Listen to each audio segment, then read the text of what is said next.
Eu vou continuar na esteira das boas notícias, porque a gente teve mais um dado que saiu aqui do Brasil, esse no dia 1º de maio, aí durante o feriado, que foi a revisão da Moody's de estável para positivo, tá? Então eu vou explicar para vocês como é que funciona essa classificação de crédito, né? Como é que funciona essas classificações de rating que a gente chama, e aí eu vou explicar aí como é que estão as diferentes avaliações aí para o Brasil.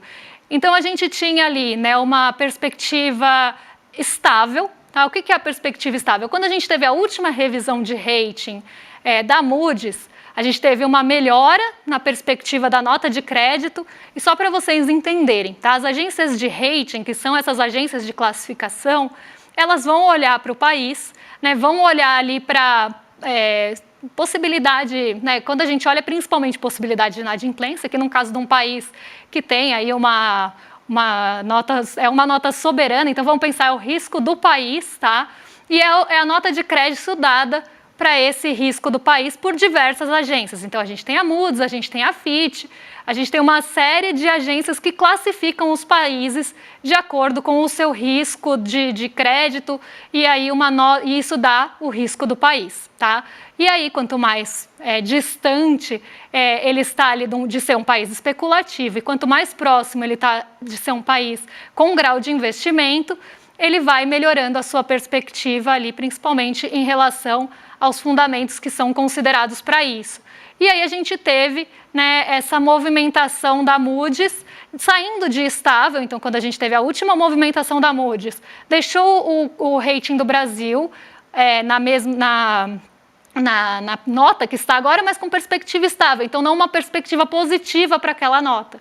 A mudança do dia 1º vem justamente nisso, tá? A gente sai dessa perspectiva estável para uma perspectiva positiva, o que quer dizer que a Moody's está olhando de perto para o Brasil e aí a gente pode ter uma mudança, inclusive nesse rating Ba2 aqui que vocês estão vendo.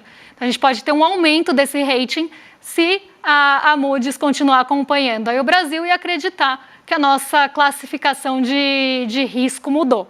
Tá? Então, aqui eu trouxe as principais mudanças, as últimas mudanças das principais agências de rating, para a gente ver como é que está a posição aí do Brasil. Lembrando que a Moody's ainda não tinha mexido na nossa perspectiva. Então, a gente estava aí em Ba2 com perspectiva estável e a gente passa para Ba2 com perspectiva positiva, indicando aí uma possibilidade de melhora na classificação de risco aqui do Brasil. Mas há quem diga aí, fique batendo na tecla de que a gente tem risco aqui no Brasil. Mas parece que nem o Banco Mundial está vendo muito isso e nem as agências de rating, porque em julho de 2023 a gente também teve ali uma melhora do rating do Brasil de BB- para BB pela Fitch, com perspectiva estável também por enquanto. A gente teve uma melhora de BB Low em julho também de 2023 para BB pela DBRS, também com perspectiva estável, e a nossa melhora de rating no dia 20 de dezembro, que foi a última antes dessa do dia 1º de maio, a gente teve uma perspectiva saindo de BB- para BB aqui no Brasil, também com perspectiva estável. Então a gente está vendo, né, ao passar do tempo aí, as agências de rating melhorando as suas perspectivas aqui para o nosso país. Então eles estão olhando melhoras ali que trazem essa perspectiva para cima. Né? E isso foi bem comemorado pelo governo, principalmente pelo ministro Fernando Haddad, que falou que essa melhora é um resultado ali de diversos agentes trabalhando juntos, os 3 poderes trabalhando juntos para trazer o Brasil para um melhor patamar, deixando de lado as divergências. Né? Essa foi a declaração do Fernando Haddad em relação a isso. Então, a gente vê uma perspectiva melhor para o nosso Brasilzão aí em relação à classificação de risco. Então, está melhorando o risco do país na ótica dessas agências, que são internacionais, inclusive. Isso pode, inclusive, atrair recursos aqui para o Brasil.